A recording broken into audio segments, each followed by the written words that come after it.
major developments in Paris as they try and round up those who are responsible for the terrorist attack.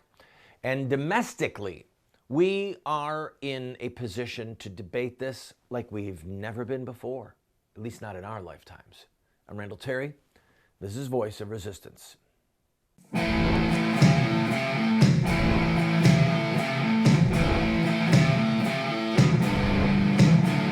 Those who forsake the law praise the wicked.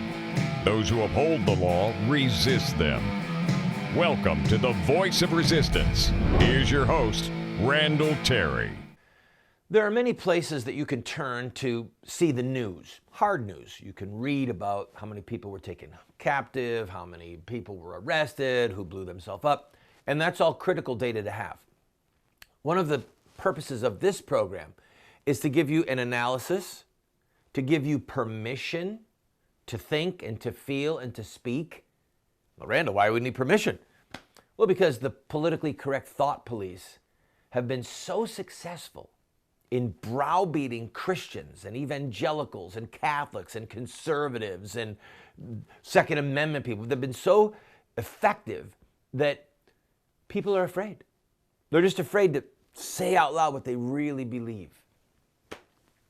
So this program is designed to help with what we think, what we say, and what we do. If I haven't gotten inside of your head and helped you to behave differently, then I failed you. So I'm happy to have you, and I want to talk about some of these issues. First of all, we're in a great place because we're actually talking about closing mosques, not allowing people to come in, sending people that are here home. I watched a clip from Bloomberg News, and it was rotating, so we couldn't capture it and show it to you, otherwise I would have. I was so embarrassed for the anchors and for the people that they were interviewing. I was embarrassed for them because they are actually not intelligent. And I don't mean this to be unkind, but they're stupid. They're stupid people. And we have to remember that somebody who is stupid can look good. They can have nice clothing. Ladies, men, maybe you've seen somebody from the opposite gender. You thought, there's a handsome guy, or there's a beautiful woman. And then what happens? They talk. They talk. And they start to show themselves to be really not educated, really not wise, really stupid. But some of those that are stupid are articulate. They have good grammar. They are awesome at reading teleprompters. So they appear to be wise. So this Bloomberg show, they're talking about Donald Trump's recent statement. Go ahead, play the clip, and we're going to have to bleep it out. Ready? Play clip. This is making a tremendous amount of money because they have certain oil caps, right? They have certain areas of oil that they took away. They have some in Syria, some in Iraq. I would bomb the shit out of them.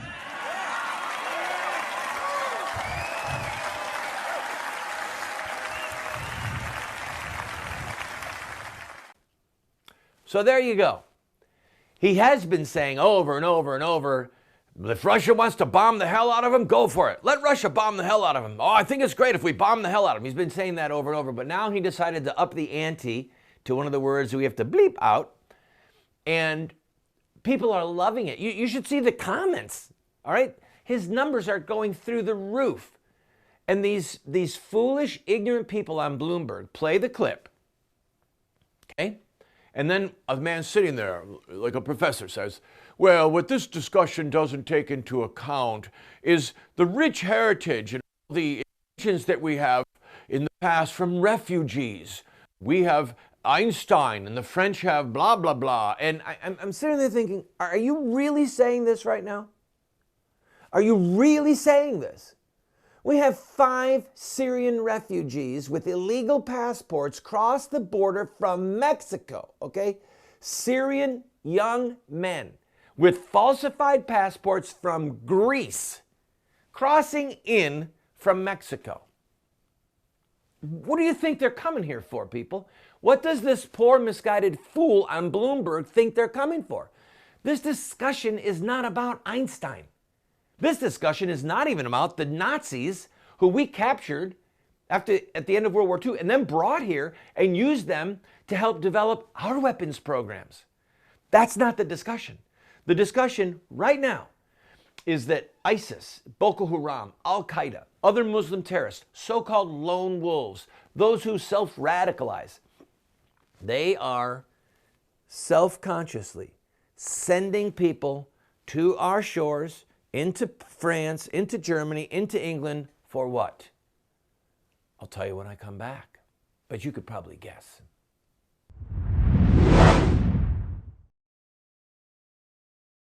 Thanks to friends like you, we have state-of-the-art cameras and state-of-the-art teleprompters and state-of-the-art gear here in the studio. We have one big need, however. We have not yet been able to upgrade our computers. The computers that we use for a television broadcast or to create a documentary are not like the kind that you can just go buy at Best Buy. They are expensive because it takes so much horsepower to create TV series and or documentaries. So I'm asking you, if you want to see this show grow and you want to see us finish the What Would Muhammad Do series, help us get these computers. 3 computers that we need right now are going to be just shy of $20,000. That's the kind of horsepower that we need. Go to the GoFundMe page you see right there. Watch the pilot for What Would Muhammad Do? And if you like the show, give us a gift.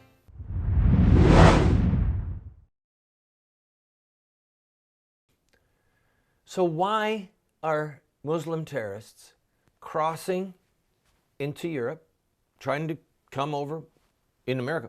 We know we caught these guys. There have been multiple other reports of Syrian men coming into America that were not caught by the authorities, okay? So they're here. Why do you think they're here? Well, obviously, they're here to commit acts of carnage, but that's really not why they're here. They're here to evangelize. They're here to convert us. And this is why it's so critical that we know history. Please pick up a good book on the Crusades. Pick up a book on the occupation of Spain by the Muslims for 300 years. Pick up a book on the occupation of Greece. Pick up a book called White Gold. Show that book on the screen, please. White Gold. This is the history of white slavery in Islamic countries. All right, this is during Jefferson's presidency. There was up to 1 million white people from Europe and America that were in bondage in Tripoli and in Libya under the control of Muslims. We need to know our history. Now, when I say they're coming here to evangelize, I actually mean that. And I'm going to read to you a statement from Osama bin Laden after the bombing of the World Trade Towers, okay? This is after they bombed us, and he's writing to us explaining why they're doing what they're doing. In the name of God, the most gracious, the compassionate, what are we calling you to, and what do we want from you? The first thing that we are calling you to is Islam, the religion he sent down to his prophet, Muhammad. It is the religion of sincerity, the best of manners, righteousness, mercy, honor, purity, and piety. It is the religion of showing kindness to others, establishing justice between them, granting them their rights, and defending the oppressed and the persecuted. We are calling you to Islam. This letter from bin Laden, one of many that he sent to President Bush and to Americans, would seem a little bit bizarre to us. You just killed 3,000 Americans. You're threatening to kill more of us, and then you're inviting us to Islam.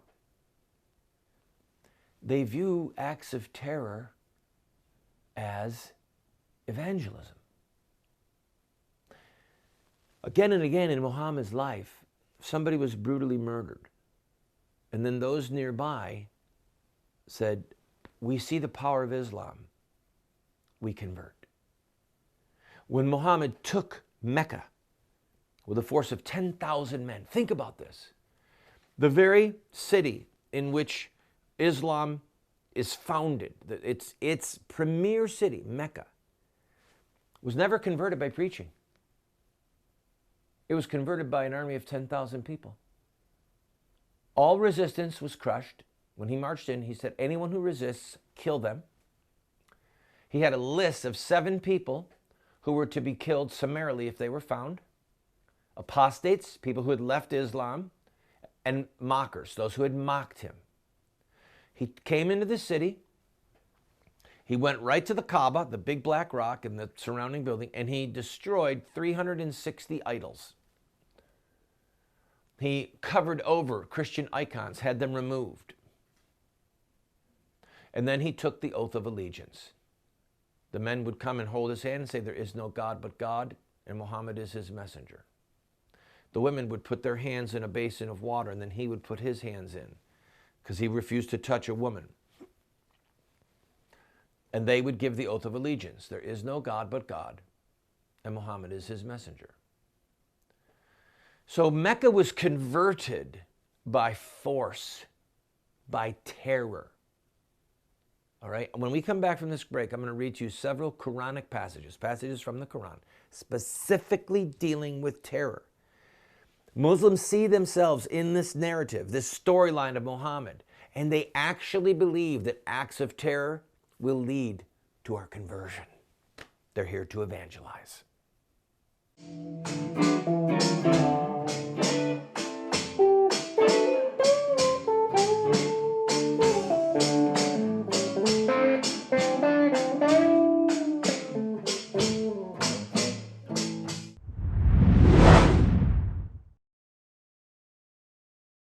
Christians must be involved in government, period. If Christians weren't involved in government, we would not have a United States of America. And there have been brilliant Christian minds over the centuries, such as John Locke, who is called the philosopher of American liberty. He was quoted by Clarence Thomas in his recent dissent on the homosexual marriage decision.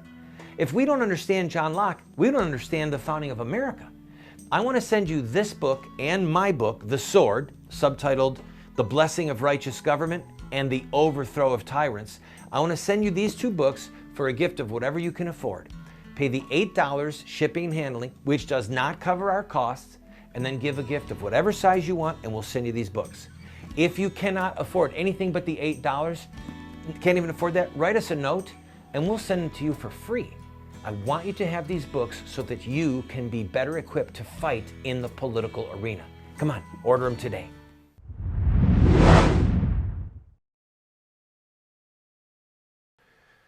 One of the people who were involved in the plot, a woman, was about to be taken captive, and she blew herself up. She jumped in the air toward the window when she detonated her bomb vest, hoping the explosion would kill police on the ground. Her head jettisoned out the window. Horrific scene. In fact, play the clip. There's no carnage here, but play the clip of the others being arrested. The moment armed police captured 2 suspects near the scene of an anti-terror siege in Saint-Denis has been caught on camera. One suspect is seen with his hands on his head as an officer shouts in English, "On your knees, show me your back." The man drops to his knees and turns away from the officers. In a second arrest, the suspect is seen on the ground with 2 officers on top of him restraining him. The French Interior Ministry said raids in the country overnight resulted in 25 arrests and the seizure of 34 weapons. The raids are being carried out under powers granted when the state of emergency was declared last week and is expected to be extended for 3 months by Parliament later this week. In total, French police have carried out 414 raids and made 60 arrests while seizing 75 weapons since Friday. The captured armoury includes 11 military-style firearms, 33 rifles and 31 handguns. All right, so as you can hear from the sound bite, dozens of weapons have been taken. Many people captured. Now, as we see Russia bombing sites, we heard a couple days ago that a caravan of about 100 oil tankers carrying oil on the black market for ISIS to get money, that they were blown up. Major training areas of ISIS blown up. Why haven't they been blown up before this? We knew that they were there. We had all the intelligence. This is a question that's going to be going on. I'll tell you why. The main reason why is because we don't want bad press. We don't want the images of women and children, collateral damage, as it's called, a nice euphemism. We don't want the images of women and children dead. ISIS has buried themselves among civilians. So we have made the decision in U.S. foreign policy to let them live, let them continue doing exactly what they're doing, and we will not kill them because we don't want to kill women and children. And Russia said, enough of this. Enough. And the mood is different. The mood is different. How do you feel about it? How do you feel about it? Right now, knowing what you know, do you feel any different than you did a month ago? I want to read to you some passages from the Quran about terror so that you understand why Muslims believe that terror is appropriate. This is just a smattering, okay? A smattering. Soon we shall cast terror into the hearts of the unbelievers, for that they joined companions with Allah, for which He had sent no authority. Their abode will be the fire, and evil is the home of the wrongdoers.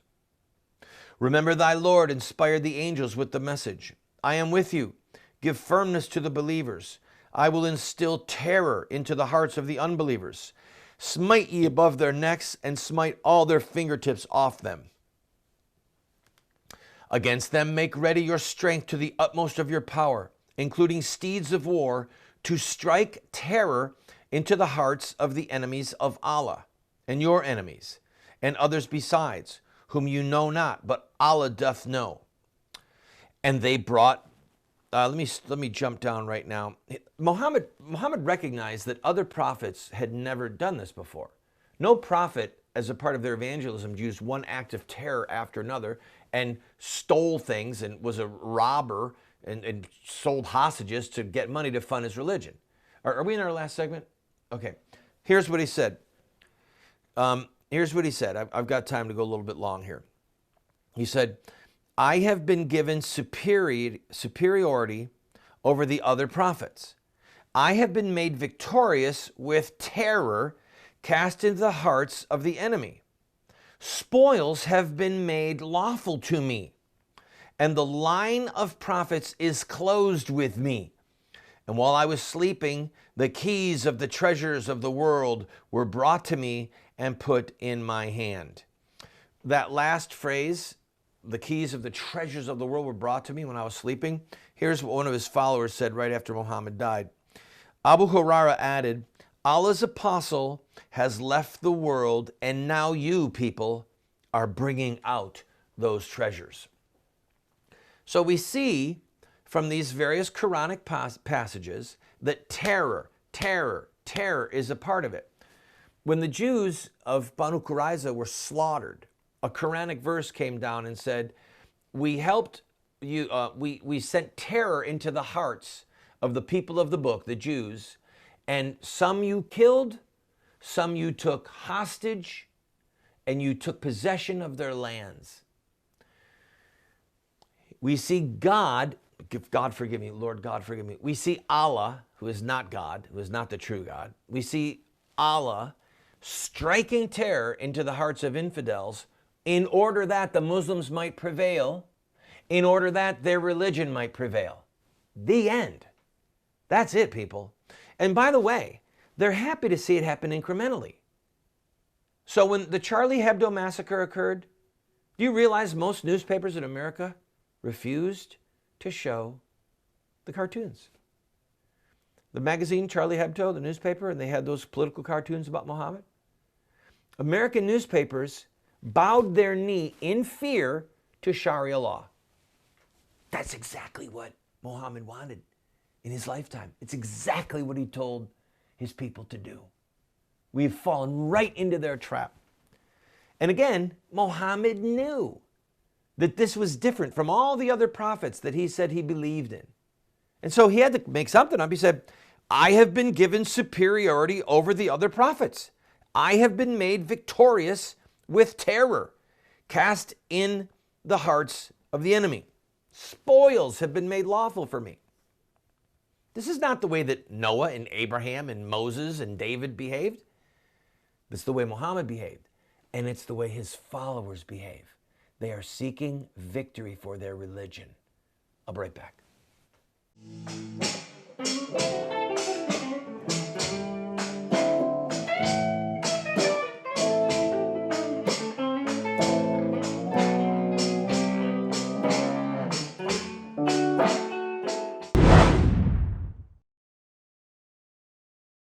Friend, this TV show represents a mission.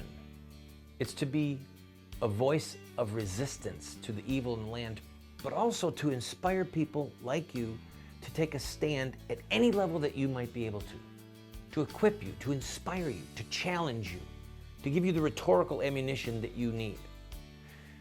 But we still have to pay bills. This program, as you know, if you're a regular viewer, we don't spend a lot of time raising money. We don't spend a lot of time saying, oh, you need to buy this and we're going to... No, we're bringing you a message, but we still have bills that we need to pay. I'm asking you, if you have been blessed by this show, to please go to our website or send a check to the address you see on the screen or call the phone number that you see on the screen and use your credit card and to give $50 or $100 or $500 just to help us meet our normal expenses. And we'll keep bringing you this hard-hitting show.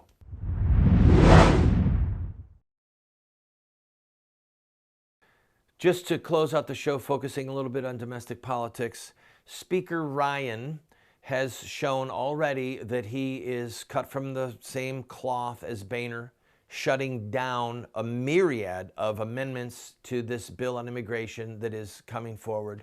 He's not going to be our friend, people.